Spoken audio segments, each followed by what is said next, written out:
Na žilinských internátoch Veľký diel sa nachádza internátne rozhlasové štúdio Rapeš, ktoré založil Milan Pešava a ľudia okolo neho. V našej programovej štruktúre máme relácie rôznych žánrov. Ak si myslíte, že taká relácia znamená len prísť a odvysielať, tak sa mýlite. Za každou odvysielanou minútou je niekoľkonásobne väčší čas venovaný príprave.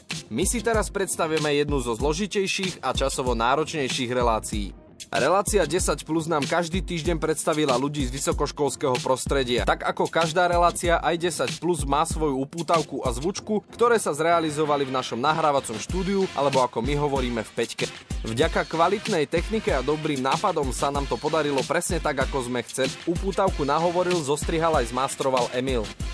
Nasledovalo zaradenie do playlistu, aby sa mohla odvysielať. Ale nešlo len o zvukovú reklamu. 10 plus má aj vlastnú stránku, na ktorej je archív fotiek, hostí, ale aj odvysielaných relácií. Najprv bolo treba vymyslieť logo, potom nasledovala grafika a štruktúra stránky. Ako vidíte, je celkom jednoduchá a pritom pútavá. Plagát ale robil iný člen Rapeša. Bol robený v rôznych programoch, menovite Photoshop a GIMP, v ktorom nášho grafika učili robiť na škole v rámci vyučovania.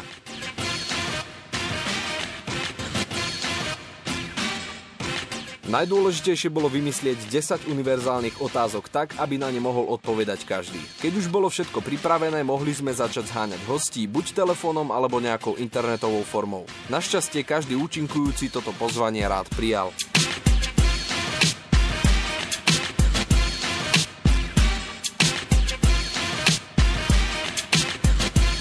Poďme sa teraz pozrieť na živé vysielanie. Po krátkom privítaní sa s hosťom, občerstvení a oboznámení ho s otázkami sa začína vysielať. Po odvysielaní relácie dostal každý host CD nosič s nahrávkou, o čo sa postaral opäť náš grafik, ktorý túto reláciu aj natáčal kamerou a fotil. Myslím, že sa mu to celkom podarilo. Ale práca v rádiu nie je len o jednej relácii. Je to o detailoch, ktoré tvoria úspešný celok, na ktorom sa podieľame všetci. Naše úspechy môžete vidieť na našej stene úspechov.